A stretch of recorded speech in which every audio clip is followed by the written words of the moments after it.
Round 3 পড়তে এটা প্রচুর ডেঞ্জারাস। এবার যদি রাউন্ড 3 তে কেউ জেএমএন চাপ দেওয়া পেত, মানে প্রাইভেট কলেজ না, তাহলে কিন্তু তার কাছে দুটোই অপশন ছিল। এক, সে অ্যাডমিশন নেবে না, তাহলে সে কাউন্সেলিং থেকে বাদ চলে গেল। দ্বিতীয় হচ্ছে সে অ্যাডমিশন নেবে। যদি সে অ্যাডমিশন নেয় তাহলে তার 30 লাখ টাকার কাছাকাছি যে খরচ হবে সেটা দিতে হবে। ফ্রি কাউন্সেলিং কতটা ইম্পর্টেন্ট তুমি বুঝতে পারলে। একটা ছোট্ট ভুলের জন্য কিন্তু তোমার অবস্থা খারাপ হয়ে যেতে পারে। রাইজিং স্টার মেডিকোসের নতুন ভিডিওতে তোমাদের সবাইকে স্বাগত। আশা করি তোমাদের সবার কালীপুজো ভালোভাবে কেটেছে। এবার আমরা আবার কাউন্সেলিং মোডে ফিরে আসি। আমাদেরকে রাউন্ড 3 এর গাইডলাইনস গুলো ভালোভাবে আজ বোঝাবো। দেখো, রাউন্ড 3 কাউন্সেলিং কিন্তু সবথেকে বেশি ইম্পর্টেন্ট। রাউন্ড 1, রাউন্ড 2 এই যে কাউন্সেলিং ছিল তার থেকেও সবথেকে ইম্পর্টেন্ট যে রাউন্ডটি সেটা হচ্ছে রাউন্ড 3, কারণ এটা হচ্ছে ফাইনাল রাউন্ড যারা অ্যালটেড হয়েছে এবং এটাই মোস্ট প্রবাবলি সবথেকে বেশি সিট থাকে। এরপরে তো একটা দুটো সিট বেঁচে থাকে। তো তোমাদেরকে প্রত্যেকটা গাইডলাইনস ভালোভাবে বোঝাবো। দেখো, অনেকে মনে করতে পারে যে রাউন্ড 3 আমরা প্রত্যেকটা গাইডলাইনস জানি। দেখো, আমার এই ভিডিওটা দেখার পরেও তোমরা WBMCCর ওয়েবসাইটে গিয়ে কিন্তু অবশ্যই গাইডলাইনস গুলো একবার পড়ে নেবে, যাতে তোমরা পুরো ভালোভাবে গাইডলাইনস গুলো বুঝে যাও। কারণটা কেন সেটা আমি তোমাদেরকে বলছি। দেখো, একটা স্টুডেন্টকে আমি তোমাদের দেখাচ্ছি। তার আগে দেখো দুটি কলেজের সম্বন্ধে। এক হচ্ছে JMN medical college and hospital. এটা দেখো একতাপুরে রয়েছে। এটা একটা কিন্তু private college. On the other side কিন্তু college of medicine JNM hospital, যেটা কল্যাণীতে রয়েছে, এটা কিন্তু একটা গভর্নমেন্ট কলেজ। এবার দেখো, জেএমএন মেডিকেল কলেজ অ্যান্ড হসপিটাল যেটা রয়েছে, এখানে কিন্তু বন্ড রয়েছে তোমার 30 লাখের প্রায়। কিন্তু অন দ্য আদার সাইড কিন্তু জেএনএম হসপিটাল যেটা রয়েছে কল্যাণীতে, সেখানে কিন্তু 1 লাখ টাকার বন্ড রয়েছে, যেটা আমাদের ওয়েস্ট বেঙ্গলে প্রত্যেকটা জায়গায় থাকে। এবার দেখো, একটা স্টুডেন্টের সম্বন্ধে তোমাদেরকে দেখায়। একটা ক্যান্ডিডেট কি করেছে, তোমার দেখো এই যে ক্যান্ডিডেটটা রয়েছে 1,33,632 এসসি ক্যান্ডিডেট। দেখো, এসসিদের কাট অফ কিন্তু 165K পর্যন্ত গিয়েছিল রাউন্ড 1। এটা রাউন্ড 1 এর কথা বলছি। এবারে এই যে স্টুডেন্টটা রয়েছে, দেখো এর কিন্তু নিচের গুলো দেখো, Prafullachandra medical college, Midnapore, north Bengal এবং তাম্রলিপ্ত, এইসব কলেজগুলো কিন্তু এই স্টুডেন্টটা আরামসে পেয়ে যেতে পারতো 1,33,632 যে ক্যান্ডিডেটটা ছিল। কিন্তু সে ভুলবশত জেএমএন মেডিকেল কলেজ এখানে ভুলবশত দিয়ে দিয়েছিল, কিংবা এমন হতে পারে যে প্রথম দিকের কলেজগুলি যেগুলো রয়েছিল সেগুলোর পরে আন্ধাধুন একটা অ্যালার্ট হয়ে যায় কিন্তু জেএমএন কলেজ। দেখো রাউন্ড 1 এবারে দেখো রাউন্ড 2 তেই কিন্তু এই একই ক্যান্ডিডেট, দেখো 1,33,632 এ কিন্তু মিদনাপুর মেডিকেল কলেজ পেয়ে গেছে। তাহলে এটা একটা জেএমএন মেডিকেল কলেজ কিন্তু একটা প্রাইভেট কলেজ ছিল, যেটা ভুলবশত মেরে দিয়েছিল। কিন্তু মিদনাপুর মেডিকেল কলেজে রাউন্ড 2 তে পেয়ে যায়। এখানে দেখো রয়েছে ফ্রেশ অ্যালটমেন্ট। এবার এটা বলতে পারো যে রাউন্ড 1 এ পার্টিসিপেট করেছিল এবং একটা কলেজও পেয়েছিল। তার সত্ত্বেও এখানে ফ্রেশ অ্যালটমেন্ট কেন দেখাচ্ছে? দেখো, এ কিন্তু জেএমএন মেডিকেল কলেজে যখন অ্যাডমিশন নেয়নি কিন্তু তার কারণে কিন্তু এটা ফ্রেশ অ্যালটমেন্ট দেখাচ্ছে। মানে আপগ্রেডেশন করেনি। এখানে যদি অ্যাডমিশন নিত তাহলে এখানে দেখাতো আপগ্রেডেশন। এটা কেন করেনি? তার কারণ হচ্ছে জেএমএন মেডিকেল কলেজ হোক বা যেকোনো প্রাইভেট মেডিকেল কলেজের স্টেট কোটা, দেখো স্টেট কোটা রয়েছে। স্টেট কোটার যে সিটগুলি রয়েছে সেগুলোকে কিন্তু 50,000 এর কাছাকাছি অ্যাডমিশন ফিস রয়েছে, যেটা নন রিটার্নেবল। তো রাউন্ড 1 এ যদি কেউ কলেজ পেলো একটা, সেই কলেজ যদি অ্যাডমিশন না নেয়, তাহলে কিন্তু সে পরের রাউন্ডে উইদাউট এনি ফিস পেমেন্ট কিন্তু যেতে পারে। কিন্তু যদি রাউন্ড 2 তে ধরো পেতো, কোনো একটা স্টুডেন্ট ভুলবশত পেয়ে গেল, তাহলে কিন্তু সে যদি পার্টিসিপেট না করে, মানে কলেজে অ্যাডমিশন যদি না নেয়, তাহলে কিন্তু তাকে আবার নতুন করে ফিস পেমেন্ট করে তারপরে কিন্তু সে রাউন্ড 3 তে যেতে পারে। মোটামুটি এটা বুঝলে? কিন্তু রাউন্ড 3 এর পড়তে এটা প্রচুর ডেঞ্জারাস। এবার যদি রাউন্ড 3 তে কেউ জেএমএন চাপ দেওয়া পেত, মানে প্রাইভেট কলেজটা, তাহলে কিন্তু তার কাছে দুটোই অপশন ছিল। এক, সে অ্যাডমিশন নেবে না, তাহলে সে কাউন্সেলিং থেকে বাদ চলে গেল।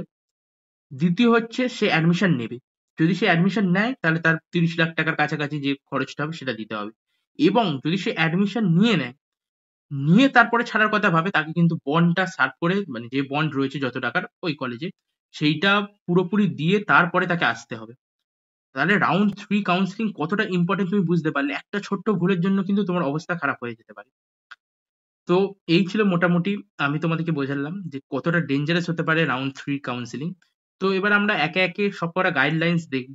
তোমরাও অবশ্যই প্রত্যেকটা গাইডলাইনস ভালো করে দেখো এবং এর পরে একটা আমি ভিডিও অবশ্যই বানাবো, যেখানে আমি তোমাদের কমন মিস্টেক কি কি হতে পারে যে কাউন্সেলিং এর রাউন্ড 3 তে। ফর এক্সাম্পল সিটি, কোন একটা সিটি ভুল বুঝলে তুমি, এরকম জেএমএন জেএনএম এর মধ্যে ডিফারেন্স বুঝতে পারলে না। একটা সাধারণ লোকের পক্ষে এটা আমি নিজেই মাঝে সাঝে ভুল বলে ফেলছি। তো এইসব ছোট্টখাটো ভুল তোমার হতে পারে এবং তোমাকে কোন কোন কলেজগুলি দেওয়া উচিত সব সম্বন্ধে আমি নতুন ভিডিওতে তোমাদের জানাবো। তার আগে আমরা রাউন্ড 3 গাইডলাইনস গুলো ভালোভাবে পড়ে নেব এবং তোমরা অবশ্যই ভিডিওটা ভালোভাবে দেখো এবং সাথে সাথে তোমরা অবশ্যই WBMCCর ওয়েবসাইটে গিয়ে পিডিএফটা ডাউনলোড করে অবশ্যই তোমরা দেখে নাও যে কি কি গাইডলাইনস রয়েছে। ভালোভাবে পড়ে তারপর রাউন্ড 3 চয়েস ফিলিং বা কাউন্সেলিং এ বসবে। থেকে পয়েন্ট ওয়াইজ প্রত্যেকটা স্টেপ আমি তোমাদেরকে ভালোভাবে বোঝাই। দেখো, সবার আগে কিন্তু তোমাদের যারা নতুন স্টুডেন্ট রয়েছে, যারা ফ্রেশ রেজিস্ট্রেশন করতে চাও, তোমরা প্রথমে ফেস রেজিস্ট্রেশন করবে, তারপরে ফি পেমেন্ট করবে।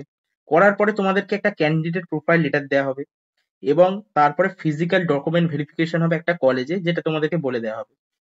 এবং এরপরে চয়েস ফিলিং হবে এবং চয়েস লকিং হবে। এগুলোর সম্বন্ধে আমরা তো পরে জানবো। এবার দেখো, যদি তোমরা এটা জানতে চাও যারা প্রথমবার ডকুমেন্ট ভেরিফিকেশনের জন্য যেতে পেরেছো, তাদেরকে আমি রেকমেন্ড করবো আমার চ্যানেলে একটা ভিডিও রয়েছে মাই এক্সপিরিয়েন্স অ্যাট ভেরিফিকেশন সেন্টার। তো এই ভিডিওটা তোমরা দেখতে পারো। এখানে ওবিসি সম্বন্ধে অনেক সমস্যা হয়েছিল, অনেক কিছু হয়েছিল সেগুলো সম্বন্ধে আমি জানিয়েছিলাম। তোমরা এই ভিডিওটা চেক আউট করতে পারো। দেখো ভালোভাবে দেখো। Choice filling, choice locking who have not done it during the round 1 and round 2 counseling due to any cause shall be again allowed to during round 2 counseling। মানে বলতে চাইছে যে যারা কোনো ভুলবশত কিচ্ছু ভুল করেছো পুরো রাউন্ড 1 এবং রাউন্ড 2 তে, তাদেরকে কিন্তু রাউন্ড 3 তে পার্টিসিপেট করতে দেওয়া হবে। এটাই কিন্তু লাস্ট রাউন্ড হতে চলেছে তোমাদের জন্য। এবার দেখো এর পরে কি বলেছে, successfully verified candidates who remain not allotted till the round 2 are allowed to participate in round 3 straight away by fresh choice filling, they need not to pay counseling fee again। এটা বলতে চেয়েছে যে রাউন্ড 2 পর্যন্ত যারা কোনো college পায়নি, ধরো round 1 এবং রাউন্ড 2 তে কোথাও কেউ যদি কোনো কলেজ না পায়, তাকে কিন্তু নতুন করে পেমেন্ট করতে হবে। এবার দেখো, after successfully verified candidate in round 1 and round 2 who fail to provide choice during the rounds are allowed to participate in round 3, they need not to pay the counseling fees again। এটাই বলতে চেয়েছে যে যদি কেউ choice filling না করতে পারে ভুলবশত, তো যদি চয়েস ফিলিং না করে তাহলে তাকে কাউন্সিলিং ফিস আবার দিতে হবে না। মানে তুমি যদি কলেজ না নাও তাহলে তোমাকে নতুন করে ফি পেমেন্ট করে বসতে হবে রাউন্ড 3 তে।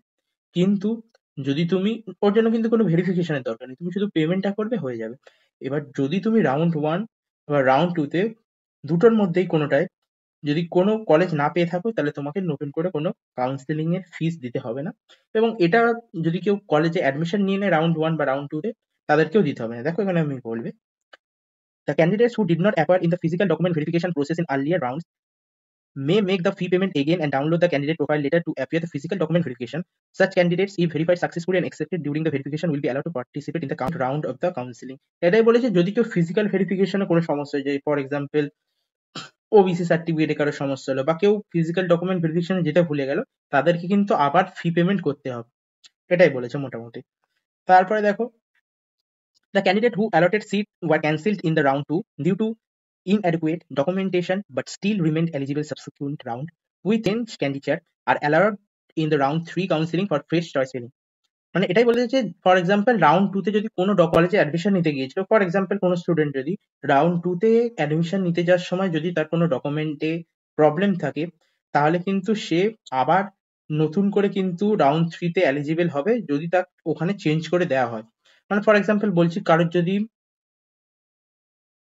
ওবিসি সার্টিফিকেট ছিল এবং সে রাউন্ড 2 তে যখন ডকুমেন্ট ভেরিফিকেশন হয় কলেজ সেন্টারে, তখন অ্যাডমিশনের সময় যদি তার কোনো অসুবিধা হয়ে যায়, ওবিসি সার্টিফিকেট না থাকে, তাহলে তাকে হয়তো কলেজ থেকে জেনারেল ক্যান্ডিডেট হিসাবে কনভার্ট করে দেওয়া হলো। ওখানে যে নোডাল অফিসার তাকে মোটামুটি করে দেয়। তারা যদি করে দেয় তাহলে কিন্তু সে নতুনভাবে পার্টিসিপেট করতে পারবে রাউন্ড 3 তে। বা এরকম হতে পারে ফর এক্সাম্পল কারোর ডিস্ট্রিক্টের যে অফিসারের সার্টিফিকেট ছিল ডিস্ট্রিক্টের, সেটা হয়তো কেউ নিয়ে গিয়েছিল কিন্তু তার ডিস্ট্রিক্টটা ভ্যালিড হয়নি কোনো কারণবশত। তখন সে A1 হিসাবে পরের রাউন্ডে পার্টিসিপেট করতে পারে, মানে যেটা রাউন্ড 3 তে।